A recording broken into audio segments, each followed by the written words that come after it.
Musical musings, musical musings, musical musings, musical musings. Hello and good afternoon, everyone. Welcome back to the latest episode of Musical Musings, airing every Wednesday at 1 p.m. This program is broadcast from Rajmakon, University of Technology, Pranikon, and it will be coming to you in two parts. For the first part of the show, I will introduce an artist and a song to you, and we'll discuss a little bit about the artist, and then we'll just discuss kind of the main themes of the song, a little bit of background about the song, what it's all about, that sort of thing. Then we'll go ahead and take a break to listen to the song, and then in the second part of the program, we will come back here and analyze the lyrics. We will look especially at anything that's difficult to understand, any difficult vocabulary, slang, idioms, anything like that. All right, let's get to the show. Musical musings, musical musings, musical musings, musical musings. Welcome, everyone. My name is Gary Gray, and I am your host for the Musical Musings program. I'm an American English teacher working here at Rajmakon University of Technology, Pranikon, and I have been here for about 8 years, a little more than that now. Just finished off the start of my 9th year here, as we just completed our first semester as of the time of this recording. Actually, it's not quite over yet. As we record this, it is finals week here at the university, so I guess we're not quite done yet. And it's still a pretty busy week, giving all the finals and stuff, although it's probably busier for the students on finals week than it is for the teachers. We have all of our finals made up, and they have to study and take them.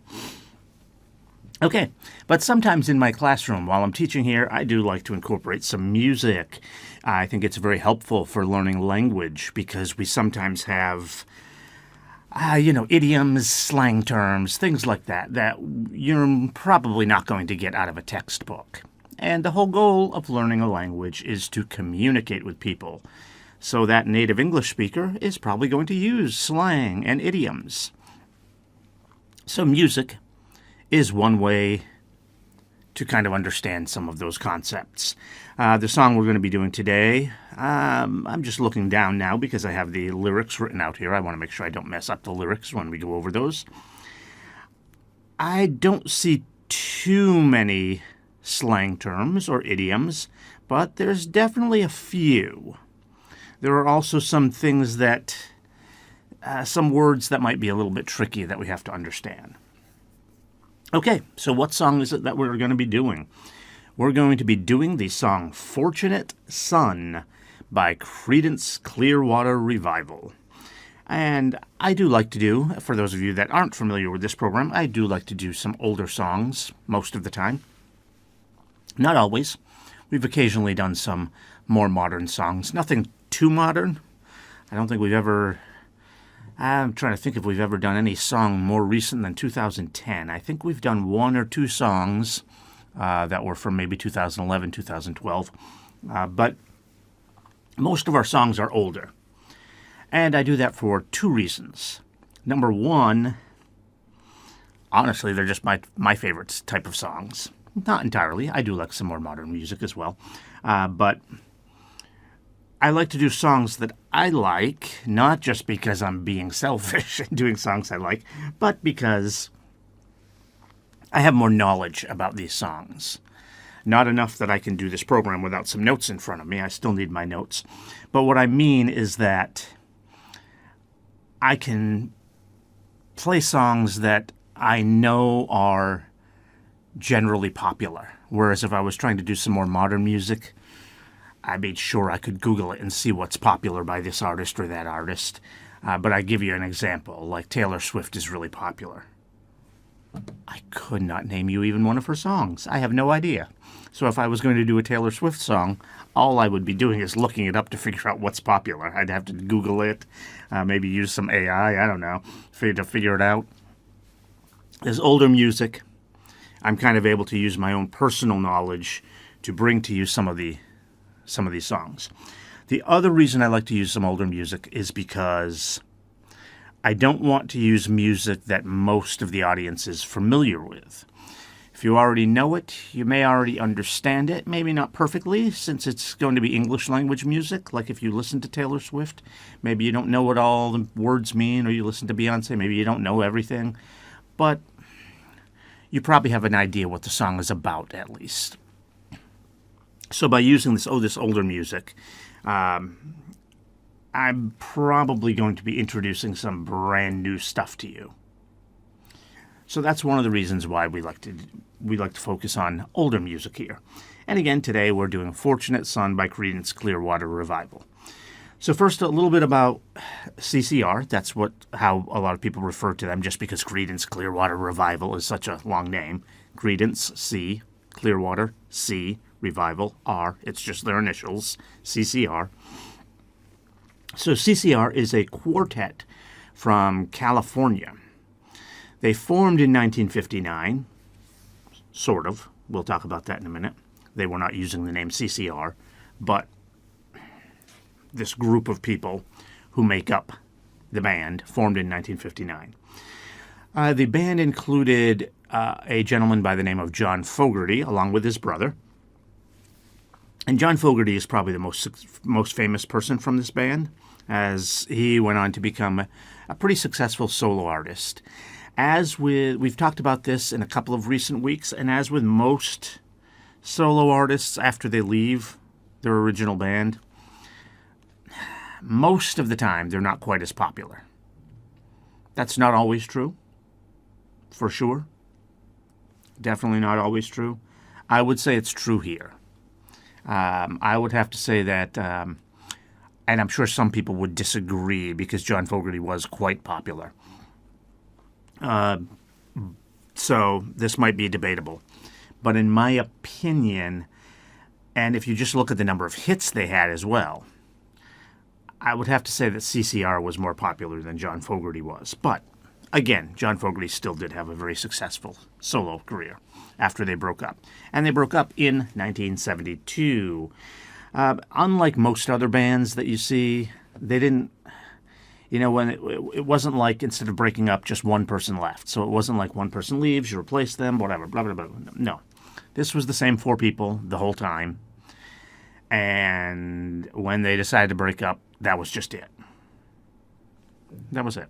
So it was not, that doesn't mean it was good, right? Because they still broke up, and it was actually quite acrimonious. There were lawsuits about the songs and things like that. So it wasn't really a friendly breakup. But you may wonder why they only lasted like 13 years, from 1959 to 1972. That's not very long compared to some of the other bands we've done in this program. And that's actually really why. Because it wasn't like just a lot of these other bands, they still didn't have all the same people after 13 years. So someone leaves, someone new comes in. Someone else leaves, someone new comes in. That a lot of times is one of the reasons why some of these bands lasted so long. Like one of my favorite bands is Styx. Right now they have,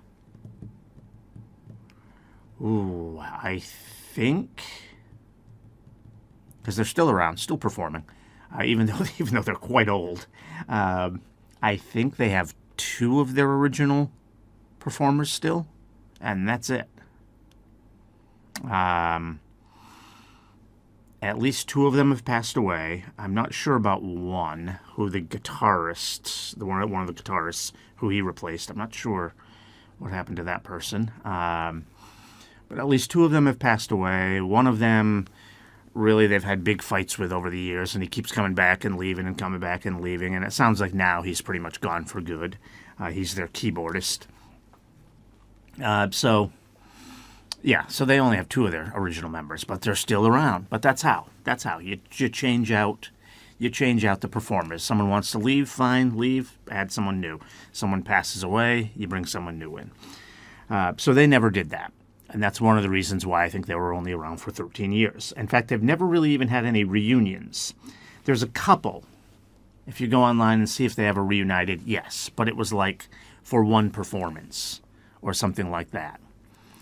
For example, I believe at John Fogerty's brother's wedding, I think they got back together and performed at his wedding. But I think there was one other performance as well. But basically, for the most part, they've never reunited. And now John Fogerty's brother, I apologize, I don't have in my notes what his first name is, but he has since passed away. So it's never going to happen now at this point. I mean, they formed in 1959, like I said, so that's 66 years ago. So yeah, this is they're getting old. They're getting pretty old now. So yeah, that's not going to happen. They're getting old. Some of them have passed away. At least one has. So CCR is done. Okay, now I did mention that they formed in 1959, but they didn't go by CCR. Yeah, they were originally known as the Blue Velvets when they first came out. And they kept that name for a few years, and then they changed it to the Gollywogs for a few more years. They were really only CCR from 1968 to 1972. And the reason that's incredible is because of how many top hits they had. They had 9 top 10 hits in just 4 years. 9. They had 9 top 10 hits, and they almost had 10. They almost made it an even 10 because their song Susie Q hit number 11. Now, I have to tell you, that's probably one of my least favorite popular songs by them, so I'm glad it's not in the top 10. But it did almost get there. Susie Q got to number 11. All right, so the song we're doing today is Fortunate Son, and it was, in fact, written by John Fogerty. Now, because of how Billboard did its charts at the time, it's hard to say where it truly peaked, because it was actually coupled with another song. You know, that's for those of you familiar with actual old-fashioned records, there are basically 2 sizes. Actually, I think there were like 3, but there's only 2 that ended up staying around as being popular. And so these smaller ones, called a 45, the 45s had a song on each side. And the way Billboard was doing the ratings when this song came out, they did it as a pair. It was paired. So Fortunate Son was paired with Down on the Corner, which was on the other side. So it's hard to say. There are different listings, different rankings as far as where this ranked on the Billboard charts. But either way that you look at it, both of the different ratings are within the top 10. So however you rate it, however you look at it, it's a top 10 song. Now, what this song is about is it's about the Vietnam War and how, like, young working class kids were being thrown into it. When this song came out, I didn't write down the date, but I believe it was very early with CCR, so probably around 68, so probably about 1968. And at the time, I don't know the exact history as far as the dates, but there was a way that you could get out of going to the Vietnam War if you opposed it. It's called a conscientious objection. In other words, if you're anti-war, you think the war is wrong, you think it's bad policy, and a lot of Americans did at the time. The Vietnam War was not popular in America. You would think it would be popular, right? We were fighting in it. No, it was not popular. Of course, some people supported it. If nobody supported it, we would never have been there. But a lot of people did not. So you could become a conscientious objector. But here's the thing. They didn't introduce that right away. And so they had actually instituted the draft in order to get enough people to go to the war. Now, a draft is basically when they force you into the military. Now, a lot of countries do that. We even do that here in Thailand. You know, you get, what is it, the blue card or the black card? What is it, red card, blue card? I forget what it is. I see my students doing that sometimes, though. I think it happens around March or April, where you get the colored card. And one color means you go, the other color means you don't. That's basically a draft. They're doing it randomly. But in the United States, we're very famous for not doing that. We have an all-volunteer military. People join who want to join. But there is like this one provision where, you know, if the government desperately needs the soldiers, they can take them. They can draft them. And obviously, since we're kind of famous for not doing that, that is very unpopular. And they were doing that during the Vietnam War. And I think this song came out before the conscientious objector. So you had no choice. You couldn't say, oh, I oppose the war, whatever. But what was happening is rich and powerful people who are fortunate sons, in other words, it would be the kids of like some rich and powerful people, because it's mostly young people that go to war. Fortunate means that you're well off. You have good fortune. So these fortunate sons, these children of either rich people or powerful people, manage to find ways to get out of going. In fact, our own current president in the United States did this. They tried to draft him 5 times, and he got basically a note from the doctor saying that he had bone spurs. There's no record of that, really. I mean, there's a record that he got out of it because he had bone spurs, but there's no record of a doctor really examining him for bone spurs. And you know our current president, he likes to play golf a lot and stuff like that. I was curious about that. I actually looked it up myself because I'm a little bit weird that way. I like to get information. So I actually looked it up. Well, could the bone spurs just go away? No. Bone spurs don't go away. There's no record of him ever having an operation to remove them. And he plays golf 3-4 times a week. He's playing golf all the time. He clearly does not have bone spurs. And since there's no record of him ever having them removed, he obviously never had bone spurs. Clearly. No record of it. Other than in his draft deferral. That's what we call it, a deferral, where you get out of it. So that's what this song is about. It's kind of attacking those type of people. Saying that this is wrong, that all these young, poor, middle class, working class, hardworking young kids, at the time it would have been all men who got drafted. They wouldn't draft women back then. All these young men just getting forced to go to the war because we didn't have the conscientious objector yet. So they're just getting forced to go to war. Meanwhile, all these rich kids just sit back and don't worry about a thing.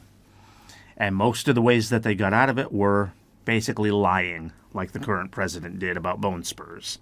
So you lie about what got you that, you lie about some health issue, and you get out of going.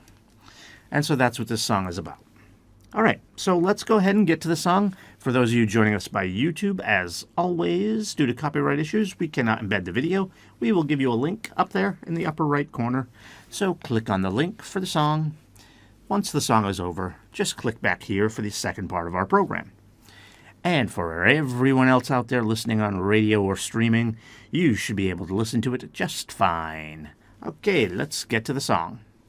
Musical musings, musical musings, musical musings, musical. All right, welcome back, everyone. So that was Fortunate Son by Creedence Clearwater Revival. And it's a song about war and the unfairness of who has to fight those wars. Okay, so these lyrics are mostly easy. Sometimes it's a little unclear who they're talking about exactly. But usually the chorus makes it clear. In the chorus, they change one line. That will change one word. So, excuse me. They change one word, and so you kind of know who they're talking about, because that's what's in the chorus. It is a fairly short song. I believe the video was only about 2.5 minutes. And we've only got 3 4-line verses. And then the chorus, which is also pretty short. So let's get right to it. So we first start out, some folks are born made to wave the flag. Again, right away, who are we talking about? Who would be born to wave the flag? Someone patriotic. Would it be like a military person? Would it be, I don't know. But they're saying they're born for it. It's not clear. Okay, based on the chorus when we get to it, what you're going to see is that we're probably talking about the children of politicians here. Okay, that makes sense. Born to wave the flag. They're politicians, senators, representatives, whatever, government officials. Okay, so some folks are born made to wave the flag. Who? They're red, white, and blue. Okay, when we say they're red, white, and blue, remember the color of the American flag, kind of like the Thai flag, is red, white, and blue. The blue shading on the Thai flag is a lighter shade of blue than on the American flag, but still red, white, and blue. So that's what it means. They're red, white, and blue. In other words, patriotic.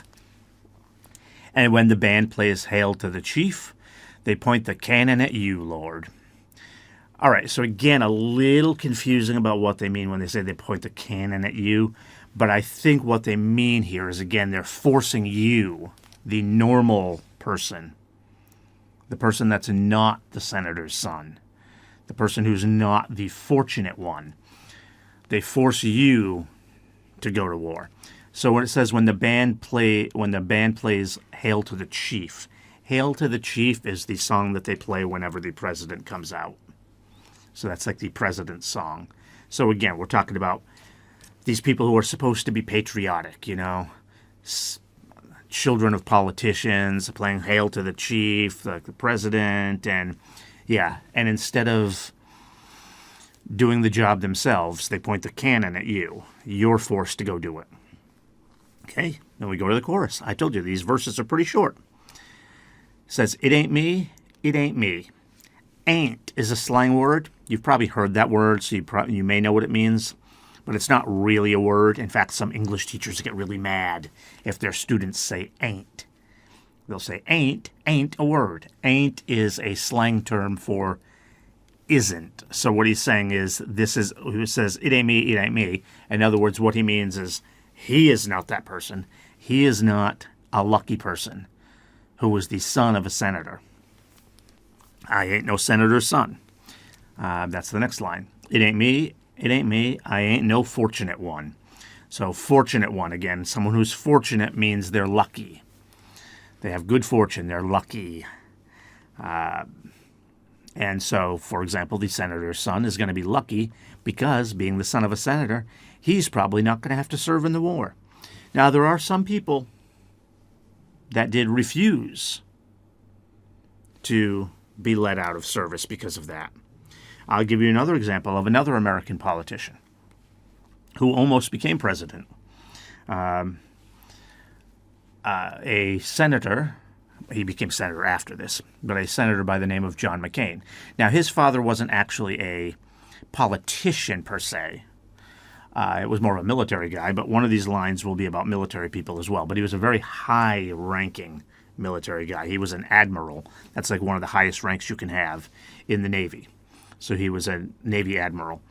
And John McCain insisted on serving. And not only that, but when he was captured in Vietnam, the Vietnamese offered to let him go because it's the admiral's son.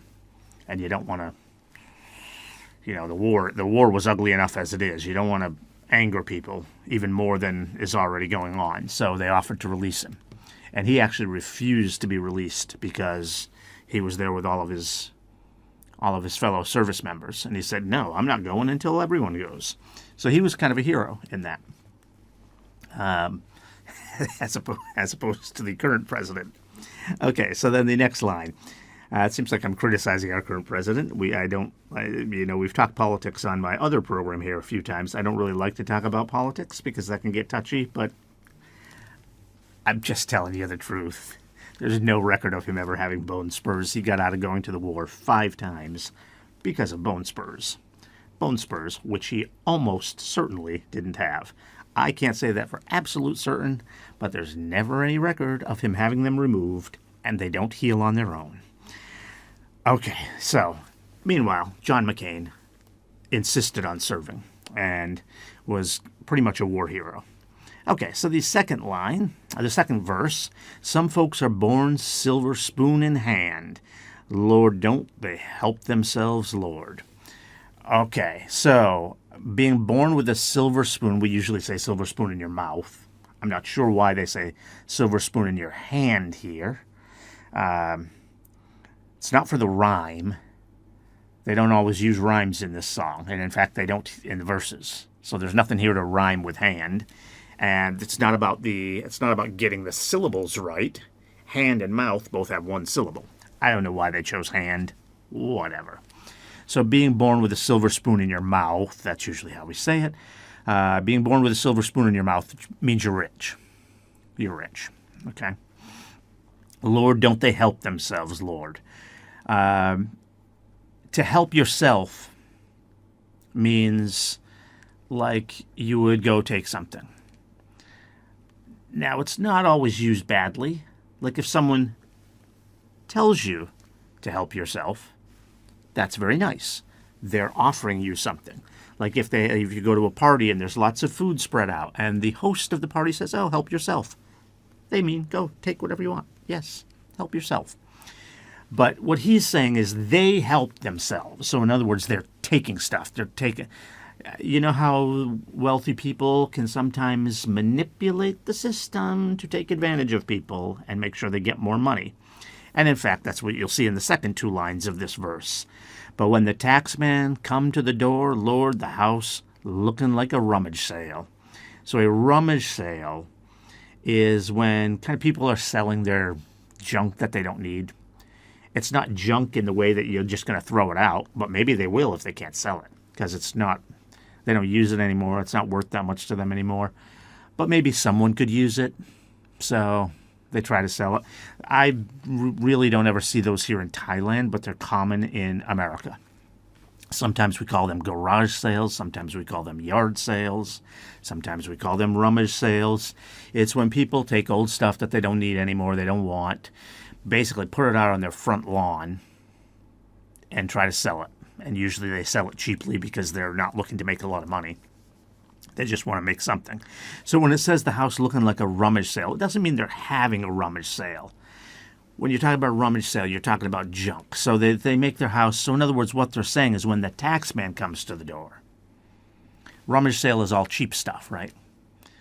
They're trying to look poor. These are wealthy people trying to take advantage of the system.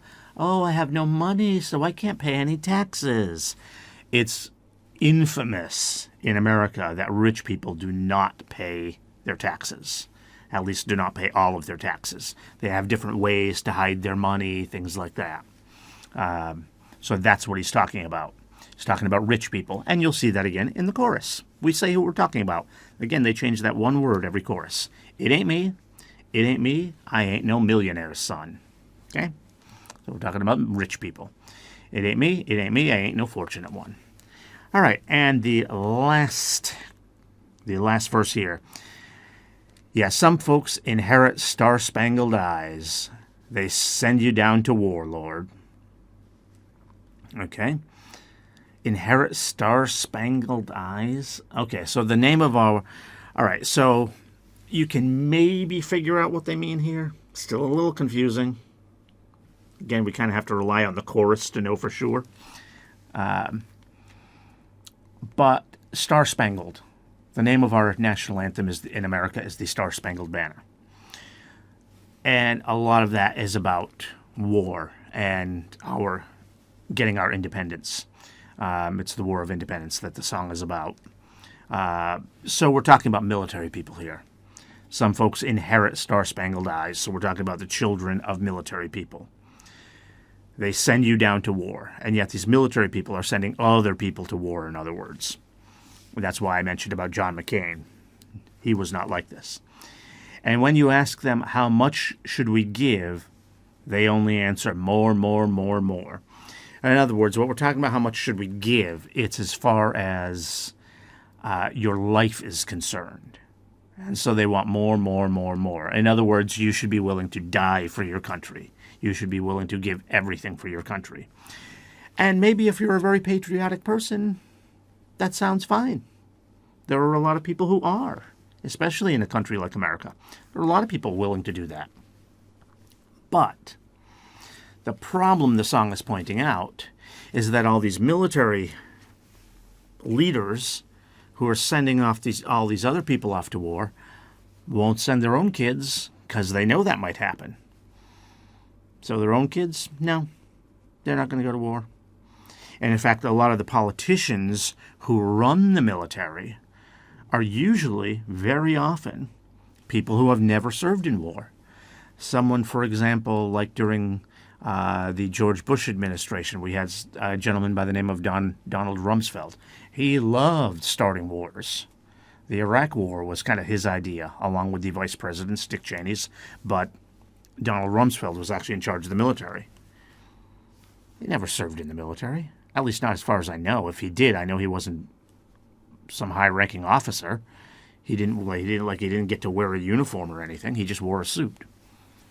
He wasn't a military guy, but he's the head of the military, and yeah. So I'm sure his kids never served. Okay, so that's what that's about, is that they're always demanding that you give your life, but me, my loved ones, no. So again, we get the last chorus here. It ain't me, I ain't no military son. So we're talking about the military again. It ain't me, I ain't no fortunate one. And then they just repeat the chorus, except rather than having a senator or a millionaire or a military person, they just say, I ain't no fortunate one, just like they say at the end. So it's kind of just repeating that thing, that part of it. And that's the end of the song. So it's a pretty simple song. There are a few little things in there that are hard to understand. We also got a few little idioms or slang like silver spoon. What does that mean? Some of these may also be a little hard to understand because they're very related to America, like the red, white, and blue, Hail to the Chief, Star Spangled Eyes. So hopefully you understand that song a little bit more. It's a very good song. So again, that's Fortunate Son by Creedence Clearwater Revival, who we often refer to as CCR. And as I mentioned earlier, they have a lot of big hits, which is amazing for a band that was only around for about 4 years. Maybe 5. It's 4 to 5. Depends on whether or not you include the 2 beginning and end years, however long they were around for those two years, 1968 to 1972. Now, the band was around longer than that because they used different names. These hits that we're going to be talking about are hits only for when they were known as CCR. So some of their other hits that you may want to take a listen to are Have You Ever Seen the Rain? Proud Mary, which was made even more famous by Tina Turner when she did it, but it was pretty popular when CCR did it. Born on the Bayou, Who'll Stop the Rain? Have you ever seen the rain? Who'll Stop the Rain? Is that the same song? I even got confused by that. I'm not sure. Sorry about that. I had them both written down in my notes here. Bad Moon Rising, Down on the Corner, and Susie Q. Now, if I were to tell you what my favorite ones of those are, it's probably Bad Moon Rising. I do like that song. Probably one of my favorite CCR songs, along with Fortunate Son. My least favorite of them, but I include it because it's popular, so that means people like it. Maybe you'll like it. My least favorite of those is Susie Q. Not one of my favorite songs by them. I would recommend Bad Moon Rising for your next CCR song. Okay, so that's it. Fortunate Son by Creedence Clearwater Revival. Thank you for joining us for today's Musical Musings program. Any young people out there listening to this program who are getting ready to go to university soon, I recommend you take a look at our university, Rajamacon, University of Technology, Peranakan. All right, please stay with us and tune back in next week for another great song. Also, don't forget to subscribe to our channel. Thank you. Musical musings, musical musings, musings.